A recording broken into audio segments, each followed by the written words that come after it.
Hey everyone, welcome to my channel. Well, I'm out here today with the FMS PA-18. This is a 1.3 meter wingspan airplane, new on the market. It hasn't really replaced the 1.7 meter wingspan. This one is the new one, and it's pretty popular now because people can actually fit it in their car, whereas the other one was too big for a car. So I've got it with me out here today to fly it. They do recommend flying it on a 3S battery, although it can fly on a 4S battery because it does have a 40 amp ESC in it. I do like the tires because it's pretty cold out here. It's below freezing and the tires are filled with air, so they give you a little device to pump them up, to put air in them, you know, with your bicycle pump or whatever. I didn't put any air in them, and now look at, I'm getting flat spots because it's so cold out. So that's one thing I'm learning. On cold days, I think you're gonna have to pump these up ahead of time. In the summertime, the heat from outside will just fill them up with air, but still pretty cool that you have air filled tires on a bush plane. And that's what this is. It's a bush plane. It's modeled after the existing PA-18. It's a two-seater plane in the real world, and this one's pretty cool. Has flaps on it, has indicator lights. Never flown it, so this is the maiden. Here we go. Pretty dull. Pretty dull. I should mention that many times because on a dull day with a plane this color, watch this. Do you see it disappear in the sky? Yeah, that's going to happen. So I'm only going to be able to film it when it's close to me. So I'll try to fly it slow and keep it close. Here we go. All right, our plane's down there. We got some snow all over the place because it's pretty cold here where I live. I got my gloves off just to do the first part to get everything working. So this canopy comes off, and that's where you put your battery in. I'll just pull this off. It's got a little click mechanism to get it off of there. Inside, they do have an XT60 connector in here. So if you have batteries for this 3S, make sure you get an XT60 connector. I don't have an XT60 connector, so I just use an adapter here. All right, so I've got my battery in right here, and you can see there's plenty of room to put a much larger battery. I'm only using a 3S 2200 milliamp hour LiPo battery. There's my connector right here with my little adapter, as I was talking about. Now, before I go fly, since this is a maiden, I have to make sure the center of gravity is good. So I know it's like 60 or 70 millimeters back, and I put marks on here. So I'll just put my fingers there. And it tells me that I might want to move the battery forward a little bit. It's not bad, but you can see right here, you see how the tail's going down just slightly. So when I plug this on, the plane will start up, and my little indicator light over there, and I have two on this side, will come on. I'll turn it this way so you can see all the indicator lights. I'll pull it back a bit. So look for an indicator light out here, and one there. There we go. Put the canopy on. Now on the top of the plane here, like I do in most of my videos, I'm going to stick an Insta360 Go camera. I'll stick it like this, facing backwards like I always do, which I really enjoy the shots that way. It's a dull, overcast, cold day. It's still not winter here, but we're going to take this for the maiden. So first thing you do is always check to make sure everything works. I've got ailerons. See them going up and down? That's good. Let's check the elevator. Up and down. That's good. And of course, the rudder. There we go. And of course I have flaps over here, which I love on this thing. That'll get me up in the air faster. So I think we're good. And of course the motor. Going on up for the maiden. Nice. Flaps level. And I'll bring it around. This is the maiden. I've never flown this before. I don't know what to expect on throttle response or anything. So I'm just doing a big circle coming right at my head here. Oh, I can see the indicator lights. Nice. Flies nice. It's a bush plane. It's a Super Cub bush plane. There we go. Try not to hit my head. There she goes. Hey, blue skies that way. That's pretty cool. There you go.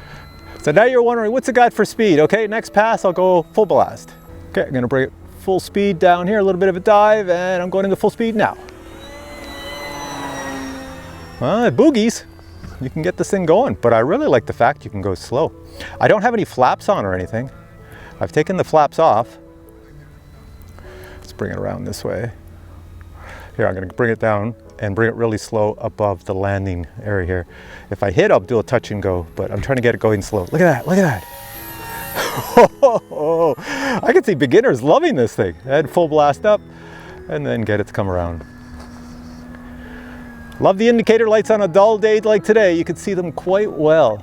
All right, so now the test I always like to do on bush planes is I'm gonna land it on the grass because a lot of people don't have a little flat field. And this grass here has snow and everything. So here we go, come around. I'm gonna kill the throttle and bring it over the grass. I'm gonna bring it down lightly. There we go, hits the grass, oh, look at that right in the snow. It did well. Not a problem with this plane. That's pretty good. And can it take off on the grass? Now this is a bit of a problem because if you look underneath, the wheels are stuck in the snow. So let's see what happens if I give it throttle. Is it gonna nose over? No, it's going. So I'll give it full flaps. Full flap should put us kind of in a stall type plane position. Stall is short takeoff and land. So it should take off really quick in this pretty rough terrain. Here we go. Here we go. There we go, look at that. No effort at all, and she went. That is awesome. So if you get this and you have no runway and all you have is like 4 feet of land, this here will take off in that. Even take off in like 2 feet, as you saw. It's pretty good. It's a really nice plane. I don't know why anybody would dislike this plane. It's really good. Let's bring it on back and I'll do another grass landing here. I'll just kill the throttle. I don't even have flaps on for these landings. There's no wind, anything. So it's like, I'm just floating along here. There you go. Super easy plane to fly. Super-de-duper-de easy plane to fly.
So that was several flights of the PA-18. I flew it and Steve flew it, and we're going to get his thoughts in a second. He was doing all those really cool 3D acrobat moves with it, and he'll tell you what he thought about it. But for both flights, all I stuck in it was this 3S LiPo battery that's 2200 milliamp hours, and I am going to check how much power is remaining right now. Yeah, so Steve flew for 8 minutes, and there's 27% battery power left in this. And just in case anybody asks, I did use a Spectrum receiver inside the plane that I put in myself, and I showed that in the unboxing. Oh, you haven't seen the unboxing yet? That's coming up next.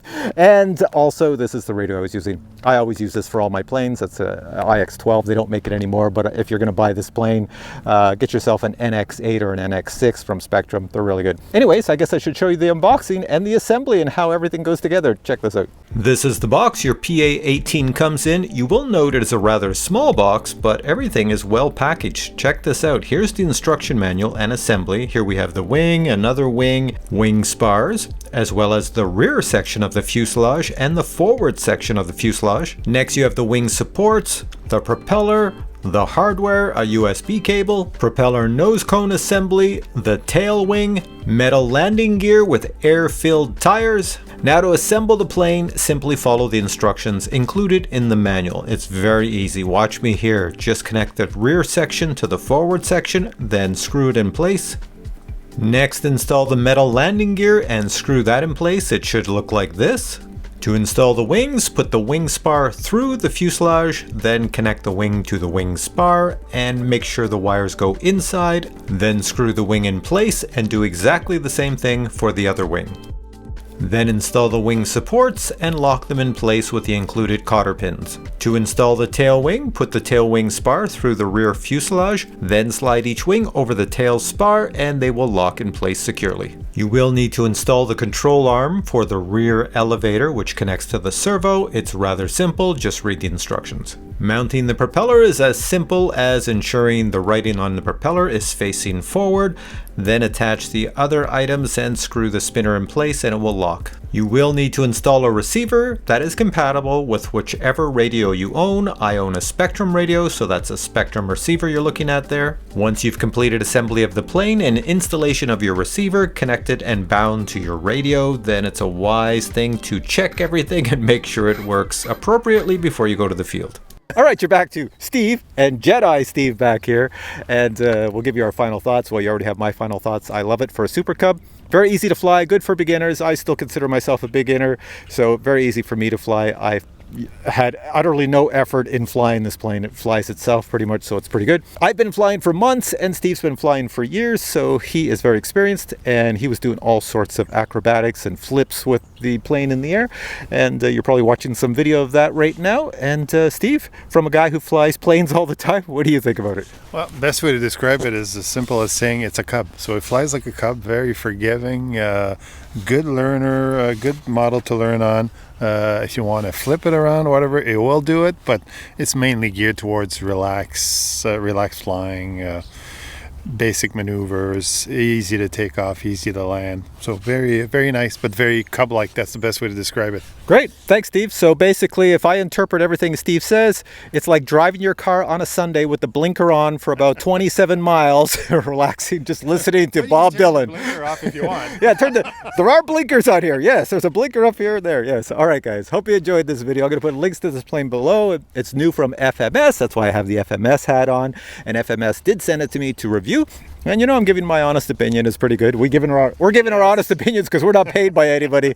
So yeah, if you want to go check out this plane, links are below. If you enjoyed this video, please give it a thumbs up. I don't want to cover Steve's head. And I'll catch you in a future video with many more reviews, maybe even more plane reviews out in the cold snow. Till then, I say bye.